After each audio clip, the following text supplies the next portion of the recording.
Hi, welcome to Addiction Recovery Place podcast, the podcast champion addiction treatment professionals around the world. I'm your host, Chris Langley, and I'm very pleased to introduce today's guest, Ryan Carruthers. Ryan is the Chief Clinical Officer at CenterPointe in Lincoln, Nebraska.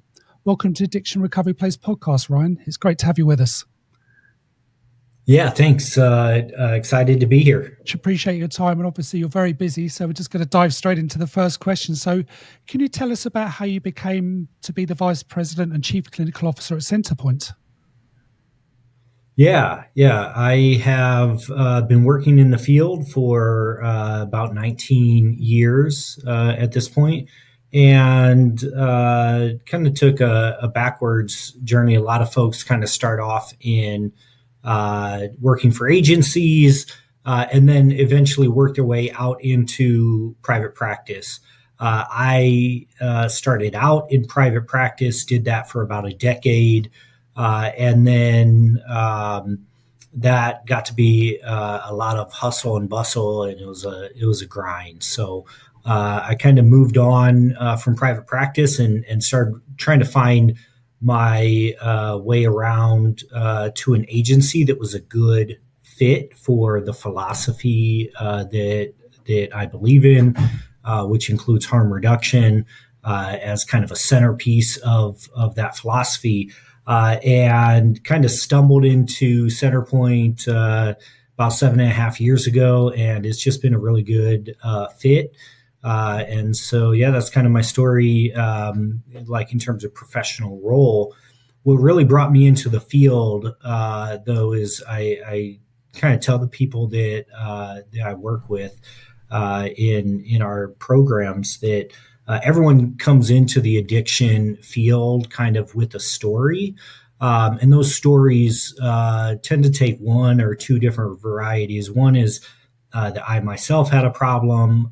The other typical story is someone I really cared about had a problem. And for me, it was both. That I myself had a problem. I found myself in a treatment center here in Nebraska. And someone that I really cared about also had a problem, and that the combination of those really sparked this desire to help people who were suffering with addiction and mental health issues, and so that's kind of what brought me into the field initially. Oh, that's an amazing story. Thank you very much for sharing that with us, Ryan. Obviously, I've had a really good look at the services that you provide, and you provide a very wide variety of services which are very much needed within the community of Lincoln. So can you tell us about some of the services that you provide at CenterPointe, please? Yeah, our goal overall is to really be the whole health organization of choice locally. And in order to do that, you have to provide a full continuum of care. What you don't want is someone having to go over here, fill out a brand new paperwork, and then go over to the next place to, get their mental health services. And so all of our services are really designed with this philosophy of whole person, whole health. And they really fall into kind of three buckets or general types of services. I'll kind of start at the highest level of care. So we have 5 different residential programs, over 100 beds of residential care that we provide. And those services are for folks with addictive disorders, but we have some also 2 co-occurring programs. So you have to have, a severe and persistent mental health disorder along with a addictive disorder. And so our residential services is kind of one branch of the services we provide. And then we have kind of the more traditional outpatient-based behavioral health services. Everything from we do same day assessments, so you can walk in and get assessed same day. One of the biggest problems that people have in accessing service is they get motivated one day, whether that's because of some external coercion, a nudge from a judge, like some of the people we work with like to call it, or whether it's just internal and they're like, look, I need to do something about this. But then, they have to get put on a wait list or come on, Wednesdays at 7 a.m. and line up for 3 hours to maybe get a slot just to get evaluated to be able to be determined to be eligible for whatever service. And so we've done away with all that by just having same day access. And so you can come in and just get access to an assessment, to outpatient therapy, to even medication management services same day. So that's the biggest thing with our outpatient services. In particular, we do outpatient counseling for drug and alcohol issues, therapy for mental health issues. We do have medication management with psychiatric providers.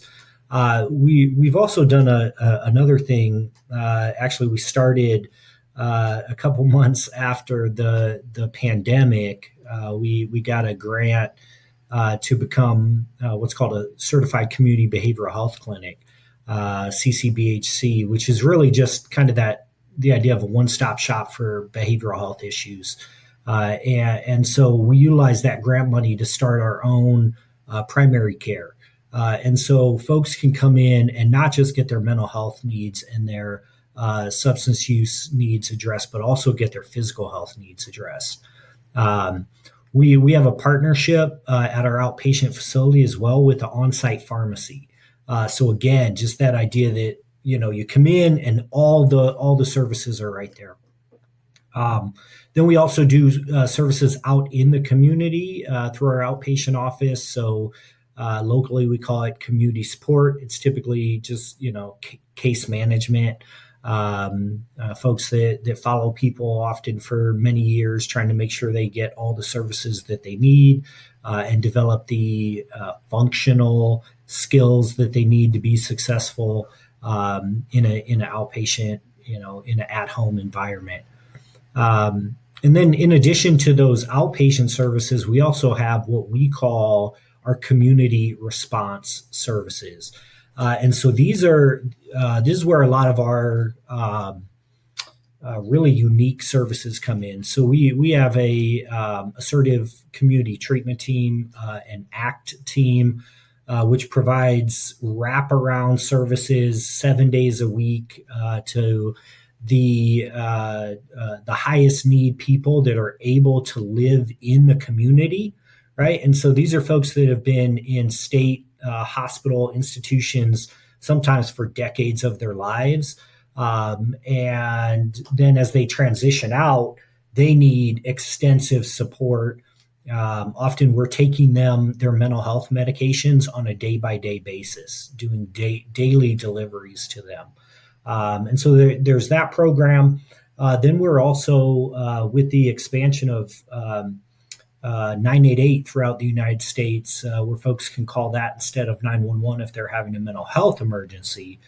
We are the City of Lincoln's 988 response team. And so we have a 24/7 crisis line of our own that we operate and have for about 4 decades. But then we also have 24/7 mobile crisis response. Now, 988 can activate us. Our local dispatch through the police department can also activate us. So if they know it's a mental health call and their officers, are just like, look, we know what's going on here and it's not really a law enforcement issue. They'll go out for safety purposes, and then we go out to really try to address the needs of the person. Then I'm trying to think of what I'm forgetting. I'm sure there's a couple things. One real unique partnership we also have with our local police department is when folks are arrested in the state of Nebraska for alcohol or drug related crimes, where they are not going to be put into jail. So like driving under the influence or public intoxication, then they will be put into what the state of Nebraska calls civil protective custody. And so the state actually, or the law enforcement officials actually take custody of them, but they bring them to what we kind of use the term sobering center, to this sobering center, where the old model before we took it over a little over 2 years ago was they were put basically into a jail cell until they were sober. And so our sobering center takes a little bit different approach, and tries to make sure that people get treated with dignity and respect and with humanity, even if they're under the influence. As long as they're not violent, then they can be in the sobering center until they're deemed to be safe enough to be kind of released on their own recognizance, kind of thing. So overall, our agency really tries to take the approach that if there's a need that's identified by the community, for anything that kind of fits into under the scope of our mission, which quite simply is just to help the people we serve get better sooner for longer. That if the community identifies a need, we just kind of step up and say, okay, what can we do? How can we be of service? And it's one of the things I love most about working for the organization, honestly. Goodness me, that sounds like you have every single base covered within the community by the sounds of it. And the fact that you're working with the police, law enforcement as well, that's the first time of doing a podcast I've actually spoken to an organization that is working so closely with the police. Kind of reminds me of my old background in the UK, so it's lovely to hear that these services are available. Just want to ask you something, Ryan. How are you actually funded? You mentioned that you've had grants in the past. So how is your organisation funded? Yeah, so I think the kind of catch-all term now is braided funding, which just means we've got it kind of coming from every which direction. Overall, the vast majority of our funding comes from Medicaid. Nebraska is a Medicaid expansion state, which has greatly increased the ability of people to get behavioral health services, needed behavioral health services in the state of Nebraska over the last 4 years. So that's the majority of it. Probably about 70% of our funding comes directly from billable services to Medicaid. The rest of it comes from various grants that we receive. We're always applying for grants as small as $750 sometimes, and our CCBHC grant is $1 million a year, and so we get grants that kind of range all over the size, and then we receive private support as well from being a nonprofit organization. We have several funders that generously give to support the work that we do. That's great to hear. That really is.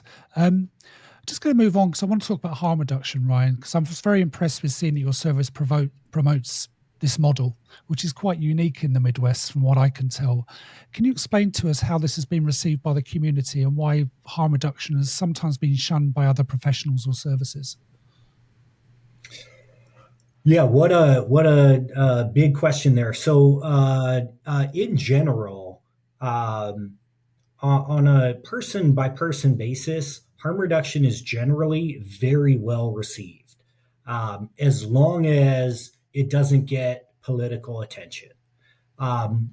Because people realize when you really start explaining what harm reduction is, and the benefits, not just to the people receiving the services, but the broader benefits to society, it just kind of makes sense to people. It really is when you start getting politics involved in it that some of it gets real controversial. And just this last year, we experienced exactly that, where there was a movement that was really bipartisan, to make some progress towards some common sense legislation, and we just weren't able to get it across the finish line, ultimately because politics got involved. Um, but when it comes to kind of the stigma around uh, harm reduction services, honestly, I think some of the worst offenders are professionals in the field.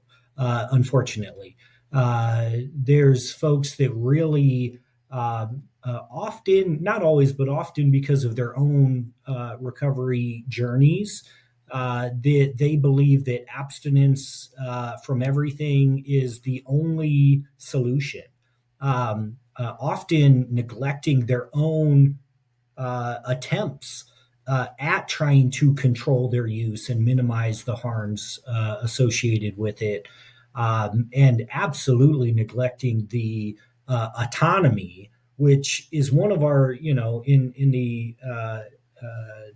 realm of ethics, is one of the core ethical principles, respecting people to make choices for themselves. And so, unfortunately, like I said, I think addiction professionals are often our own worst enemies when it comes to promoting common sense harm reduction practices. Most definitely. So what would you say are the main benefits of harm reduction when compared to an abstinence kind of model? Yeah, I think it really opens up the door. When I teach about harm reduction, what I often end up talking about with other professionals or with even the people in our programs is the development of relationships. And so one of the programs I didn't talk about, we have a street outreach team that works directly with people experiencing homelessness. And This is a group that notoriously, because of their lived experience, they are a little averse to receiving help from professionals, especially professionals like myself. I'm wearing a button down every day, and they're not necessarily uh, keen on us coming in and telling them how to make decisions and live their life. And so our street outreach team goes out every day and works with people that are unsheltered. And the core of what they do is develop relationships with people. And what that does is so vital because it opens the door that if they say they're ready, in 3 months, 6 months, in a decade, whatever, with those relationships that already exist, we can speed up the process of getting them help. Um, the other thing that I think is a benefit of harm reduction is exactly what the name implies: reducing the harms associated with substance use, and there are some real harms that are associated with it, and sometimes people act like because we're non-judgmental of people who use drugs as harm reductionists, that we are somehow promoting the use of drugs or neglecting the acknowledgement of the harms that drug use causes. And no, not at all. It's harmful. And programs like simple things like naloxone. Just getting people Narcan. One of the things our outpatient facility did last month through some opioid settlement money that came into the local community, we installed the state of Nebraska's first harm reduction vending machine, which is, just incredible. Now, unfortunately, because of state of Nebraska laws, the main thing that we can have in it in terms of harm reduction supplies is Narcan. That we can't have syringes, we can't have even drug test strips. Those are not allowable in the state of Nebraska right now. So those are the kinds of battles that we try to fight. But Yeah, the harm reduction, at the end of the day, it saves lives. The idea of sterile syringe programs. I mean, the state of Nebraska doesn't have one, and it's no coincidence that we're one of only 4 states where our HIV rate in the state of Nebraska is increasing. There's only 4 states in America, and we're one of them. And the fact that we don't have a sterile syringe program is, it's negligence, really. So there's literally no needle exchange or syringe programs at all in Nebraska. There's none. They are explicitly illegal. Wow. So are there any other harm reduction initiatives available in Nebraska? I mean, obviously you're doing an amazing service where you're at, but is there anything else going on within Nebraska with harm reduction? A lot of it is right now kind of focused on how we can best utilize the opiate settlement money. And doing things like the Narcan vending machine, and it's kind of focused on that area because of how restrictive our laws are right now when it comes to supporting people who use drugs. We have started. We haven't incorporated or anything like that, but for the last 2.5 years, we've had a coalition of a very, I would say, broad coalition of folks that are interested in the goals of harm reduction, that we've kind of established a monthly meeting that we call the Nebraska Harm Reduction Coalition. And we haven't, organized in any kind of a way, but to maintain that group for 2.5 years and to expand the number of voices that are at that table by itself is a victory. One of the other things that I've been intimately involved in is training on harm reduction topics, and so going out to every professional seminar and gathering of counselors and addiction professionals that they'll let me into to talk about what harm reduction is, to try to destigmatize, and to also make it very practical and implementable. One of the things, I said we have 5 residential programs, and so I hear from places that run residential, programs, and they're like, well, that's great, but you can't use drugs while you're here. And I'm like, well, yeah, but a harm reduction practice in a residential program would be something like making sure that people have access to medication for addiction treatment, right? MAT meds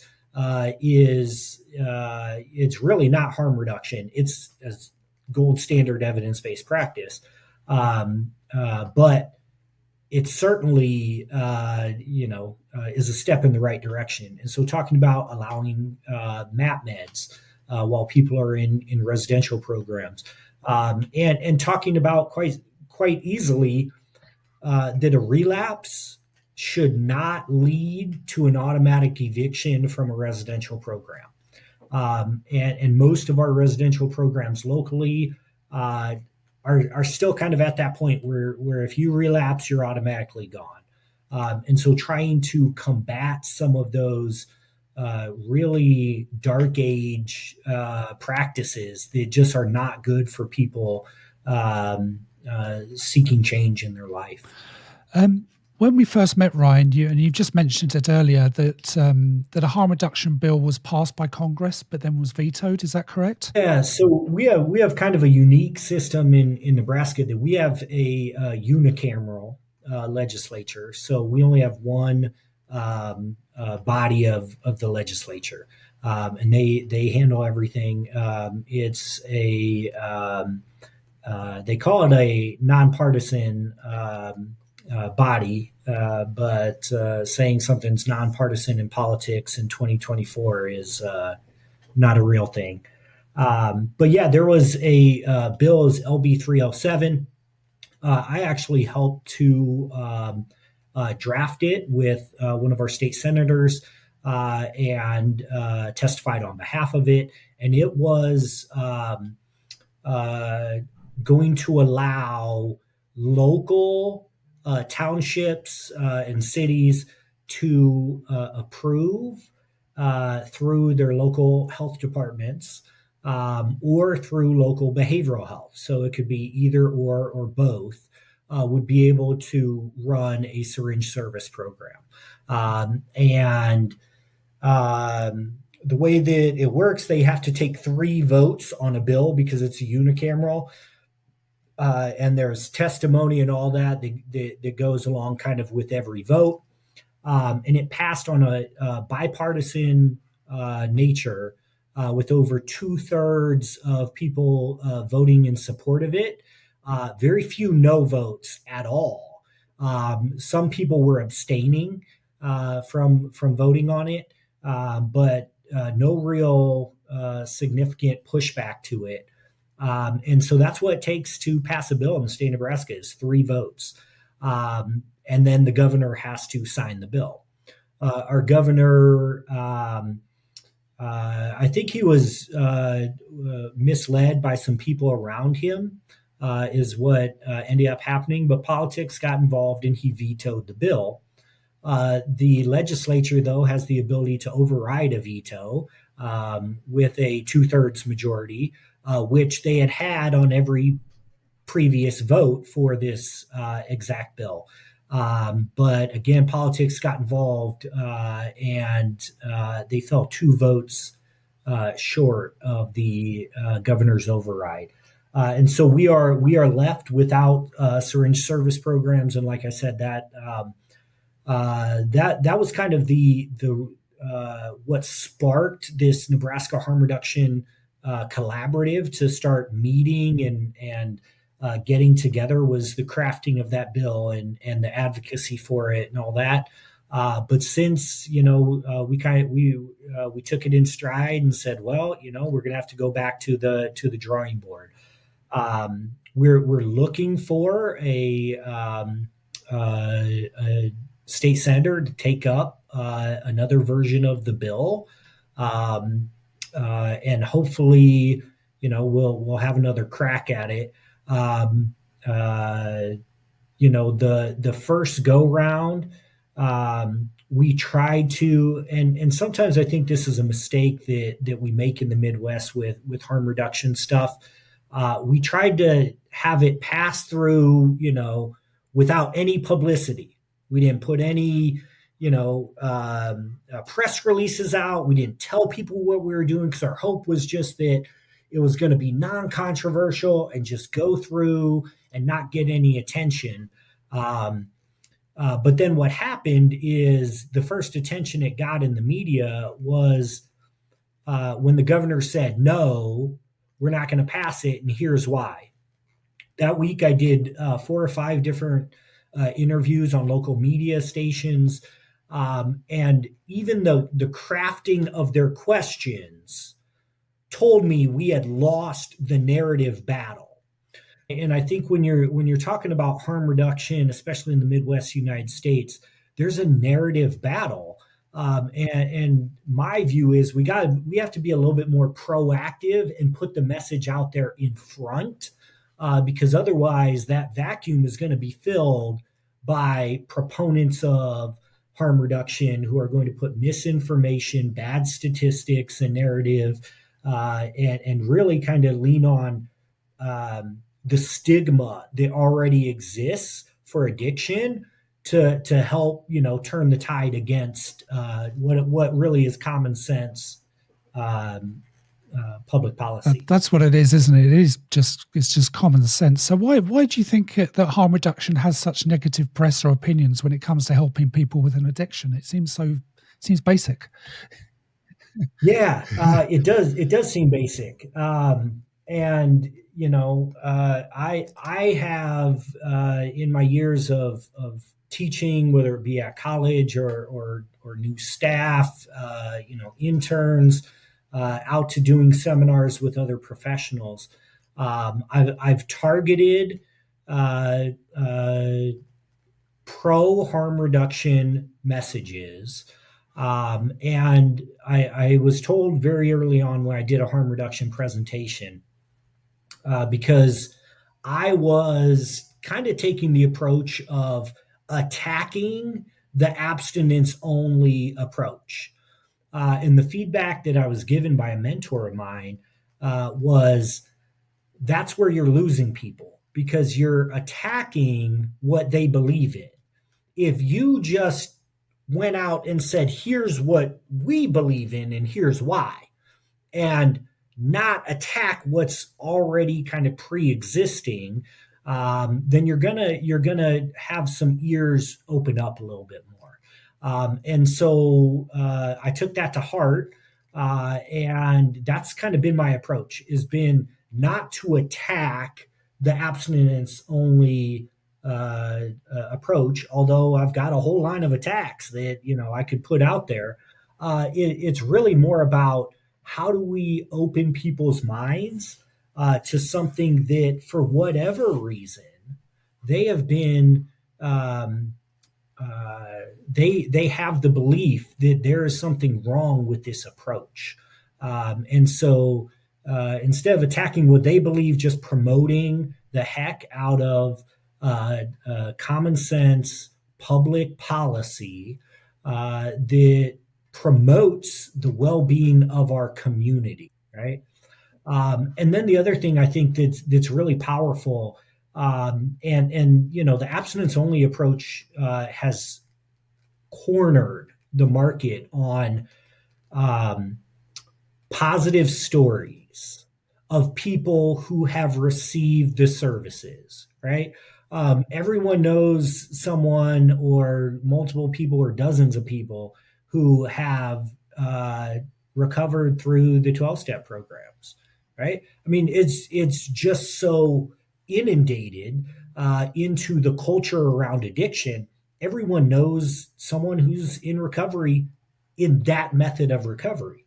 And so finding opportunities for people who have benefited from harm reduction strategies to tell their story and to invite those positive stories of people who have changed their lives only because of these harm reduction practices. I think that is something that our field needs to get better at in order to open people's minds to it. What I love about harm reduction personally, Ryan, is you meet a client where they're at and you work with them from that point, and then you move on. You don't immediately go in and say, you've got to stop using. It just doesn't work. I mean, my experience in the UK was very harm reduction based, which is something I'm incredibly passionate about. So it's nice to meet a professional such as your good self that has this true passion for harm reduction and sees the real benefits of what you're doing every day. I'm just going to move on a little bit, because a word that you mentioned earlier, and it comes up in every interview I do, is stigma. So why do you think that in this day and age that stigma stops people who are suffering from addiction from entering treatment and seeking help? Yeah, I mean, I think, again, we've done ourselves a disservice, especially in the United States, where we do have this abstinence-only mindset, because for instance, if I have a severe opiate issue, right, and that's kind of in the news all over the place, is the problem with the opiate epidemic, and I have this opiate issue, right, but I know if I go into treatment, they're going to tell me I can't smoke weed, right? And we have to train our staff when they come in to say, okay, you want to stop the opiate issue? Great. Let's work on that. Now, while you're in our residential program, we're not, we don't even have a smoking area. So we're tobacco free, and we provide nicotine replacement for people that desire it. But we don't even have a smoking area, yet alone like marijuana smoking area, right? So we're going to ask that you not smoke marijuana while you're in treatment, in a residential one. But in our outpatient environment, we work with people who continue to smoke weed, and do that work without judgment, right? And say, look, yeah, you want to get off the opiates? That's a really good goal, right? And if you are able to do that, then, I said earlier, our mission is to help the people we serve get better sooner for longer. Right. And the two phrases, and you just mentioned one of them, that are kind of synonymous with harm reduction, right? Or meet them where they're at. Right. And the second one is better is better. Yep. Right. That if someone is able to stop using opiates, my goodness, right? What a wonderful thing for their life. Their risk of overdose using marijuana, that's not a concern for them. So so I think it's that, right? It's meeting people where they're at, like you said, and because there's so many programs that don't do that, people get this idea that I'm going to go in and they're going to make me stop everything, no matter what. Even if I, don't identify that as a problem, they're going to tell me I can never use that again. Then I think just in general, in American society, we have a hard time asking for help sometimes. And so, even when people are having symptoms of diabetes, sometimes they don't want to go, ask a doctor for help. And so, it's you're always kind of fighting that in healthcare in general, but addiction continues to be so stigmatized. One thing I think we've done that has helped significantly, and I think as long as we continue on this pathway, we'll benefit from it and see people more willing to ask for help in years and decades to come, is getting away from the war on drugs, and moving out of the incarcerate ourselves out of the drug problem, because we fought the war on drugs and we lost. Drugs won, and they were always going to win. One of the things I think I always bring up when talking about it, though, is I think we're remiss if we don't at least acknowledge the fact that this is, our kind of move towards treatment and away from incarceration is coming alongside a different segment of our population being impacted by the opiate drug epidemic. When you have young people in suburban white America dying because of a drug epidemic, we now, they need treatment. When it was the crack epidemic that was raging in the 80s in inner cities, with a largely Black American population, totally different response to that. Although I think it's good that we've moved in the right direction, I also think there's some socio-political dynamics there that are very telling about our approach towards drug addiction and why it has shifted. The other thing along those kind of cultural lines that I'll say is research has continuously supported the idea of people wanting to be helped by someone. They want to see themselves in their helper, right? In whatever way. And so the addiction professional field is very underrepresented. Underrepresentative, of the population of the United States. That we have a whole lot of people that look like me, and we're on a podcast, so I'm white. It's a whole lot of people that look like me, and not nearly as many people. So the facility I'm at right now is actually in Omaha, Nebraska. We're located in the middle of the inner city in Omaha, and it's a very diverse area, and yet the staff is nowhere near as representative, especially the professional level staff. And I think that that's an issue, that our approach is not necessarily culturally representative of where people are coming from. So. Wow. That's an incredible description. So thank you for that, Ryan. I just want to ask you, you've gone through a lot of the amazing services and such a wide range of services that you provide at CenterPointe. But do you have any future? What are the future plans for your organisation? Is there anything going on in the next 12 months, maybe, that you're going to be planning?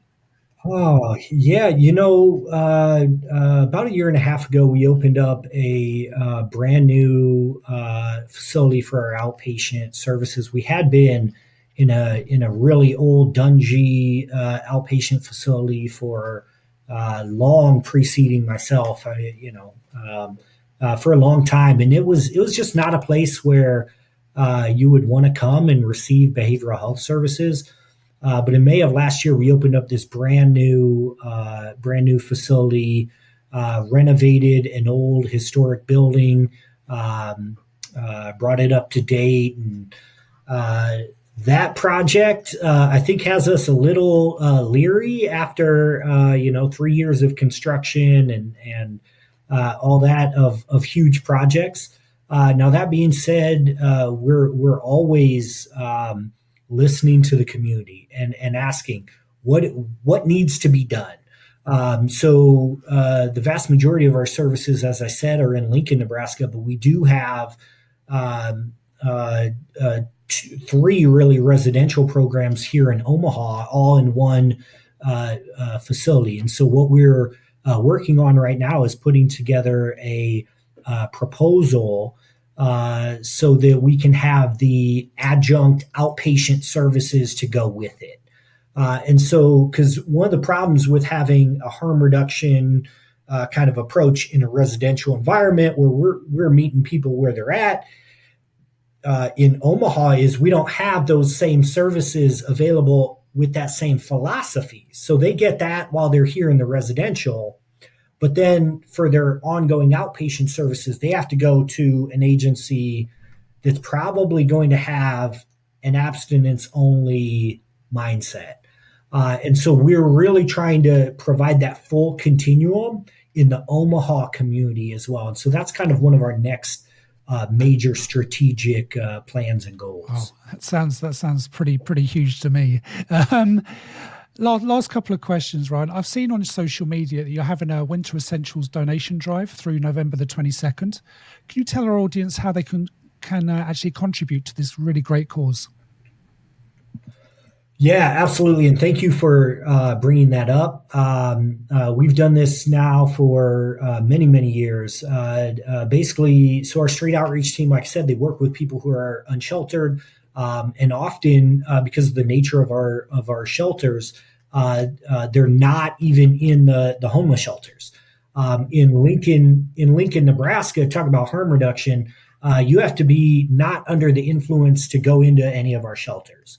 And so one of the things we're also trying to work with the county on is the development of a low barrier shelter where people can come into the shelter while under the influence. But anyways, so we're working with people that are staying in tents and encampments. In Omaha and Lincoln, Nebraska, that's potentially fatal in these coming winter months. And so every year we gather coats and socks. Definitely one of the highest need items that people have. And all the other things, gloves and hats and as you said, winter essentials. And so really any one of our locations in Lincoln, our outpatient office has a big bin right when you walk in and staff to thank you as you walk in. But we have 14 different locations between Lincoln and Omaha, and really you can drop it off with staff at any one of our locations. Wow, So. that does sound like an incredibly much needed cause. I mean, being a Brit living over here and coming to your winters, it's a completely different ball game, and it does. I have thought of it like, how do people survive out here that are homeless? And it's just great to hear that you're providing this much needed service. So, last couple of questions, Ryan. Do you have a message for anyone listening to this podcast who's going through addiction or a mental health trauma? Yeah, help is available and treatment works. There are people out there that are willing to meet you where you're at. And if you found someone that's trying to help you in a way that you're not comfortable with, that you're not ready for, then all that means is you need to find someone who's willing to meet you where you are at, and to work with you at that point, and that you shouldn't feel pressured towards something that you're not ready for. People that practice harm reduction are still going to encourage you to be healthy and make healthy decisions for yourself and all that. But telling you that you have to stop using everything or we're not going to help you, no one should ever be put in that situation. And there are services available if that's the situation you're in, and treatment really does help people change their lives. Definitely. And last question, can you tell our listeners how to best to contact you and to find your amazing service? Yeah. So CenterPointe.org is the website. And we're on all the socials, CenterPointe, Nebraska, Center, a couple different tags on there, but look us up on any of those. And then my email is rcarruthers, CARRUTHERS at CenterPointe.org. So more than happy to get you in touch with whomever it is that you're looking for, whatever services you're in need of, get you in touch with the right people. Fabulous. Well, Ryan, it's been a real privilege and honor to speak to you today and to hear about the amazing services that you and your entire team are providing. It seems like you're providing the community of Nebraska such a vital service, and big congratulations to you and your team for everything you provide, and thank you for your time today and for your very, very busy schedule. I really appreciate it. Thanks so much. Okay. Yep. Thank you. Appreciate it. Thank you.